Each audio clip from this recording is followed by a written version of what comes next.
Yo, what is up, guys? Mike Thomas, aka the Young Churchill here, and we are back on this channel. It has been a long time. It's been a while since we've been here on the channel. We've been starting to post content again recently. Go check that out if you haven't seen any of the recent content. But we're back, and it's WCQ Worlds. It's We Go to World Season in Yu-Gi-Oh! It is We Go to World Season in Yu-Gi-Oh! And you too could potentially go to Worlds by qualifying and participating in the Roads to Worlds competition in Yu-Gi-Oh! Master Duel. And today we've got a deck that I recently took all the way from Rookie to Master 1 on a brand new free-to-play account. And it's pretty good. It's pretty good. It's definitely a deck that I'm looking at for the WCQ. I think it will perform very well. And if you are a fan of Yu-Gi-Oh! Master Duel, if you know anything about the international community, you would know that one of the best players in the world is also a huge fan of this deck, and that deck is the P.U.N.K strategy.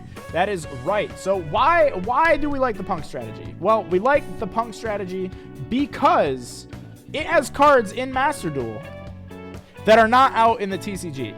They're not out in TCG yet, so we have kind of a unique format with cards released ahead of time, before they were released in OCG or TCG, and that's always a good thing to look at. As you can see on the left there, we won 145 and 55 on this account, so it took exactly 200 games to get us to Master 1.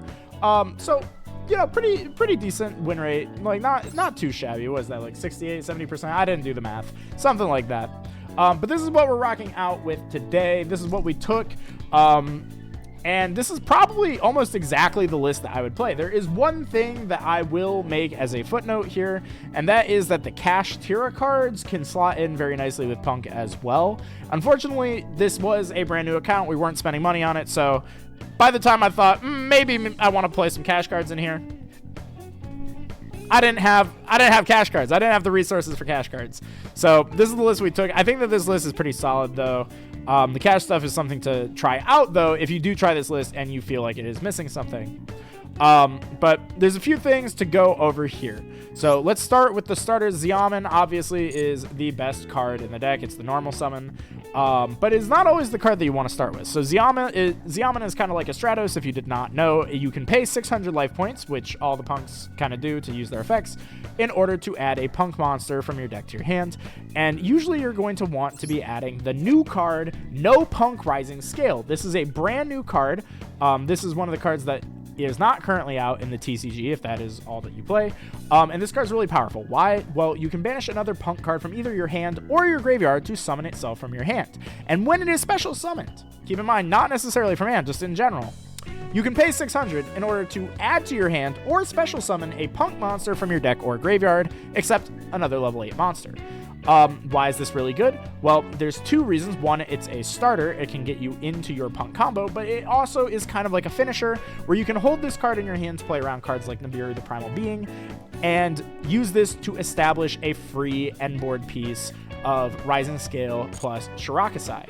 Shirakasai is usually the guy that lets you fuse into the Rising Carp, which is a double E-Telly in the deck, but it also is an end board piece where you can pay 600 to quick synchro on the opponent's turn into the P.U.N.K Amazing Dragon. And this card is basically a giant board bounce. You can bounce all the cards on your opponent's board and just put them back into the hand. And it's a really, really powerful thing to do because we are also playing the Fiendsmith cards in this deck.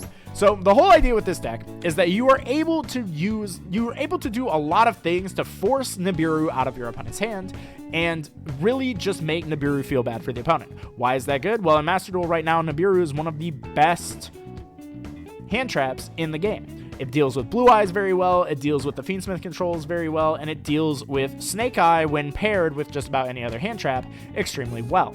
And with those being some of the top contenders, especially going into the WCQ, having a deck like P.U.N.K that can kind of disrespect Nib is really, really nice.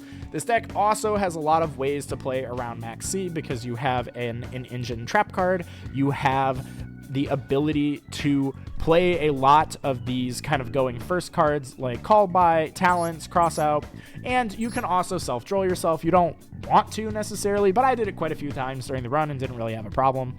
And having the Fiendsmith cards as well lets you go through that self-draw and then make a pretty intimidating board either way.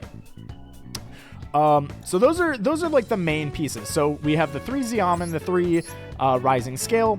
We play, of course, 3 Ogre Dance because we want to find our Xiamens. We play 3 Foxy Tune as well to help us get to the Xiamen. So we have 9 Xiamens in the deck, as well as then one-ofs of each of the other punk names in Shirakusai, Wagwan, and Madam Spider. Wagwan, one thing that you should know about this guy is he is very, very good. I see a lot of people just ignoring this card early in their turn and then just leading straight with Xiamen. But using Wagwan early to get to the field spell is incredible because not only will it allow you to draw a card if they have something like Imperm against your Xiamen, but also this field spell will allow you to draw a card every time you use the effects on the board of the punk monster. So very, very good card, and you definitely should get it on the board early. Combo video, maybe soon. I haven't decided if I want to make a combo video quite yet. But with this many starters in the deck, you're always going to be seeing the punk engine, which feels really nice. You have the Fiendsmith cards at your disposal, which we all know what those do. And then you have a lot of space for non-engine. Now, you'll see that in this list, we are also playing a lot of one-ofs. This has kind of become a popular trend at high-level Master Duel, where people are playing a lot of cross-out targets in like 1 Droll, 1 Ghost Ogre, which is also searchable in this deck, the 1 Imperm, the 1 Fualos. And that's partly a spacing thing, but also because hand traps in general right now are only medium quality, I think. And you don't necessarily want your hand loaded up with a bunch of hand traps. So we do have the 1 Droll, the Max C package, of course, with our 2 Max C, 3 Ash Blossom. We have the 1 Fualos, the 1 Ghost Ogre, and our 1 Imperm as our main hand traps. You can also play 1 Nib in here if you want, or 1 Veiler, depending on what you're queuing into a lot. But personally, I chose to leave them out, and I didn't really miss them during the run. But then I think the real star of this deck was the 2 copies of Triple Tactics Talent that we ran. The 2 talents were extremely powerful at checking the opponent's hand and removing bodies from the board going second. And I think a lot of people are sleeping on this card right now. And I think that going into WCQ format, this is a card that I would definitely want in my deck. So definitely take inspiration from this, if nothing else. Going down to the extra deck, we have, of course, our Fiendsmith Lacrima, as well as our Fiendsmith Desiree.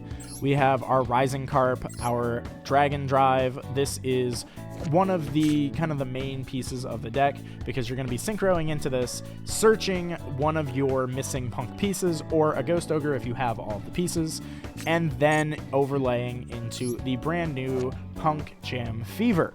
Punk Jam Fever is another way to deal with cards like Dumbiru. For some reason, they thought it'd be okay to give a Zodiac-style Xyz monster to this deck that you can Xyz summon using an extra deck Punk monster, and then you can either negate and destroy a monster effect, or pay 600 to draw a card. So, if you need a little bit of extra gas, you can use this card as Pot of Greed with the field spell, or you can just use it to protect your entire turn from Nibiru the Primal Being or other powerful hand traps, which makes this deck extremely resilient at getting its board up. So you should almost always be getting to some description of a board through multiple hand traps with this deck, which feels really, really nice. Of course, we have our Amazing Dragon, which we already talked about, and then we have the Psychic and Punisher in this deck as one of the big guys that you can just drop on the field. He gets massive, you swing into people, and you just win the game. Really strong card, but personally, I think that this card underperforms, but I know a lot of people really do love it, and it is one of the best in-slot options for this deck. We also have DDD, P.U.N.K Has Caesar. This is a very popular card in this meta, very powerful as well, allowing you to negate an opponent's attempted special summon, which is really good, especially into decks like Blue Eyes, because you are able to stop the Lordly Loads from getting the Blue Eyes onto the board, turning on the Drill Beams, and potentially breaking the board. So very, very good to have in the extra deck. But I have seen people play Lars in this slot, the Evil Zor card, which is something to play around with if you are feeling that Wave Caesar is not performing for you. We have Almirage. Almirage is you know, he's just kind of a Link 1. He's here. He's less so for hand traps and more actually so for stuff like Xiamen, because when you just have Xiamen, you need to be able to get a P.U.N.K monster into the graveyard for your new Rising scale. So having this to put the Xiamen into the grave when you just start with it and nothing else is very important. We have the Requiem, obviously part of the P.U.N.K package. We have both IP and SP in our extra deck, giving this deck a lot of flexibility, just turning random bodies into interactions. The Moon of the Closed Heaven, part of the P.U.N.K package, as well as Sequence. And then, what deck is complete without Apollo? This card's broken, banned for a reason in TCG. And yeah, that's kind of the deck. It just makes your kind of standard good stuff end board with like negate Apollo IP, or, you know, Fiendsmith stuff plus IP. So you have, you know, pretty decent end board, but the real star is having this Rising scale into Amazing Dragon on top of all of that, because that's already a really good board, albeit sometimes breakable, and it's really this Amazing Dragon play that pushes this deck over the top. So definitely try this deck out. I think it will perform very well in the WCQs, and I think it's a lot of fun, and it's not Snake Eye, so worth giving it a try. I had a lot of fun with it. Hopefully you will too. Remember to like, comment, subscribe, etc. Say goodbye to YouTube, or Twitch chat, or whatever. I don't know. If you want to see gameplay of this deck, come to Twitch. I don't post it on this channel. It's all on Twitch. Just go to Twitch. You'll find all the answers there. Okay, goodbye.